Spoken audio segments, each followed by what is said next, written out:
Olá, mulheres. Aqui quem fala é a Viviane Martinello, do Esposas que Oram. Nós estamos juntas, né? Estudando o livro O Despertar da Leoa, da Lisa Bevere, da editora Chara.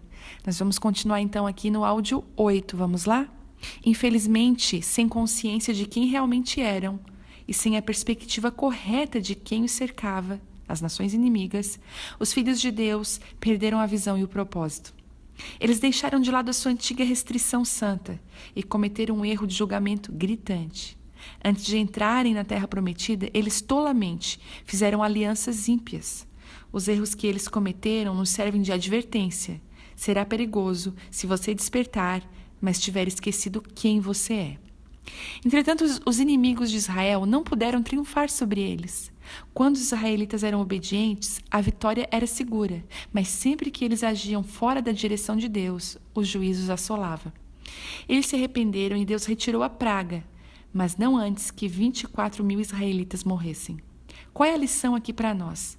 Se o nosso inimigo não puder nos manter sedados, imóveis, dóceis e inativos, ele nos seduzirá a contaminarmos os nossos lugares de descanso e a nos envolvermos com formas de adoração ímpias e perversas. O que acontece quando cristãos ficam sedados? Eles ficam sentados acreditando em coisas como: o mundo está descendo pelo ralo, espero que o arrebatamento aconteça logo, para podermos todos escapar. Por que eu e meu marido não podemos assistir a vídeos instrutivos de outros casais fazendo sexo? É tudo muito assustador. Vou tapar os olhos, bocejando. E agora meus olhos estão fechando, acho que vou tirar uma soneca. Deus sabe que sou apenas humana e tenho necessidades sexuais que não estão sendo supridas pelo meu cônjuge. Sei que eu não deveria, mas afinal já estou perdoada. Este não é o presidente que eu votei, não vou orar por ele. O tráfico sexual e humano é trágico, mas é um problema do outro lado do mundo, certo? Que triste que todas essas pessoas tenham morrido em terremotos no Haiti e no Chile. Não é ótimo que as celebridades estejam levantando recursos para ajudar? Às vezes sinto vontade de chorar porque temo que tenhamos nos esquecido de quem somos. Nós não pertencemos a nós mesmos, pertencemos a Deus. Somos um povo santo, separado para Ele e para os seus propósitos. Aqueles pensamentos daquelas frases não são pensamentos de pessoas que caminham com o Senhor. Não somos um grupo de refugiados sem pai, desviados e confusos, vencidos pelo pecado e se perguntando se existe um Deus. Somos o corpo coletivo de Cristo e, como tal, estamos destinados a triunfar e a ter vitória e fazer sinais e maravilhas. Infelizmente, algumas de nossas irmãs não sabem disso ainda. Respostas, não problemas. Já enfatizamos brevemente o tema sobre o qual escrevi em 2005 em meu livro A Força de Ser Mulher. A premissa de que você é filha é uma resposta e não um problema. Agora, quando estou concluindo O Despertar da Leoa, outro livro importante e impactante titulado Metade do Céu, nos dá esta confirmação.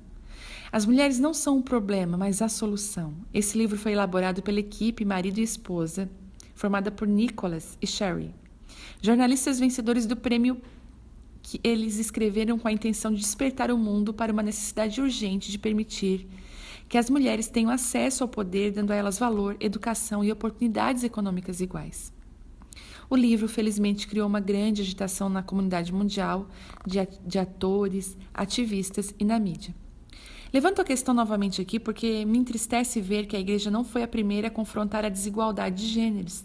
Parece que somos como Jonas, o profeta dorminhoco da antiguidade, que dormia em um porão escuro enquanto a tripulação manobrava o navio freneticamente tentando navegar em meio a uma tempestade fatal. Deveríamos ser os primeiros a estar no deck do navio, buscando a solução de Deus para a notória injustiça que está tirando o equilíbrio do nosso mundo. Mas, diferentemente de Jonas, não estamos vivenciando uma tempestade isolada que assola uma única embarcação. O mundo inteiro está assolado. Enquanto tempestades ambientais castigam a terra, há terremotos financeiros desestabilizam as economias mundiais. A injustiça está fazendo nossa terra balançar e oscilar. Em estado de alarme e confusão, as pessoas estão se voltando para os cristãos e perguntando: como isso pode acontecer? Os cativos, sofredores e confusos se voltam para nós e perguntam: como podemos dormir quando deveríamos estar clamando a Deus por um plano para fazermos parte da sua intervenção antes que seja tarde demais? Contudo, muitas pessoas na igreja permitiram que o movimento atual as embalasse em um sono inquieto ou as agitasse para discutirem sobre temas que verdadeiramente, quer saber, não têm importância. Nos dias de Jonas, Deus enviou uma tempestade para despertar o profeta de sua desobediência e para lembrar que ele, o povo de Nínive, estava vivendo na maldade. Deus nunca deseja deixar as pessoas no caminho do mal, mas Jonas não concordava em impedir a destruição que pairava sobre a antiga cidade. Então, ele fugiu e se escondeu no porão de um navio. Enquanto viajava na direção oposta que Deus lhe havia dito para ir, ele adormeceu. Deus enviou uma tempestade tão poderosa que a embarcação onde Jonas estava chegou ao ponto de ser despedaçada. Porque Jonas fugiu, ele não queria resgatar aqueles a quem considerava indignos. Veja a conversa dele com Deus, depois que ele e a cidade foram poupados. Jonas, porém, ficou profundamente descontente com isso e enfureceu-se. Ele orou ao Senhor: Senhor, não foi por isso que eu disse quando ainda estava em casa?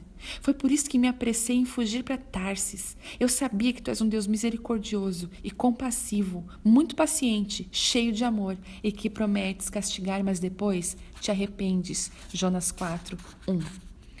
Jonas queria que Deus julgasse e punisse a cidade, mas Deus queria estender a ela graça e misericórdia. Jonas não se importou se Deus iria eliminar uma cidade cheia de pessoas, mas ficou furioso a ponto de morrer por causa da sombra de uma árvore que secou. Será que, assim como Jonas, perdemos a perspectiva do que é importante para Deus? Será que estamos mais preocupados com o nosso conforto e abrigo do que com aquilo que Deus valoriza? O Altíssimo não está lá no céu animado com a ideia da destruição. Ele anseia por resgatar todos os que estão em um mau caminho. Não vamos reter a esperança exatamente daqueles a quem Deus quer salvar. Oro para que você permita que Deus desperte a leoa dentro de você e a posicione para resgatar e não julgar outros do mal que ameaça vencê-los e destruí-los.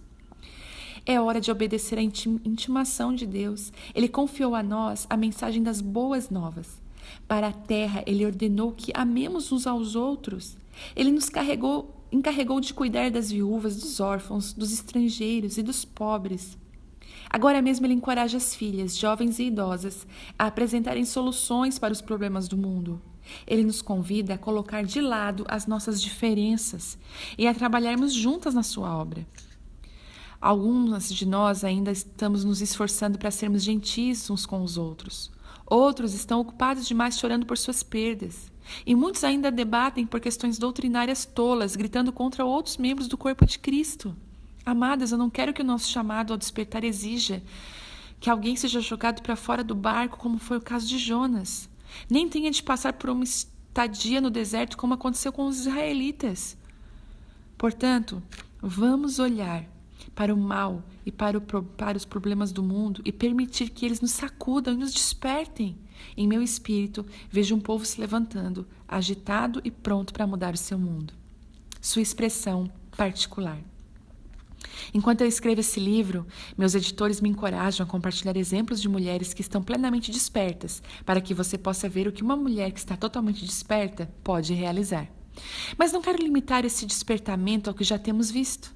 A história das que estão totalmente e perigosamente despertas ainda está sendo escrita. Creio que o mundo ainda verá o que acontece quando mulheres cristãs estão totalmente e perigosamente despertas, individual e coletivamente. Por 2 vezes, Deus me deu a tarefa de iniciar o processo de despertamento das mulheres cristãs. Eu não tenho ideia de como será tudo isso, quando estivermos totalmente despertas, mas estou certa de que seremos perigosos nas trevas e gloriosos na luz. Ao refletir sobre isso um pouco, passei a acreditar que a expressão de uma mulher cristã como uma leoa feroz e selvagem ainda está por ser definida.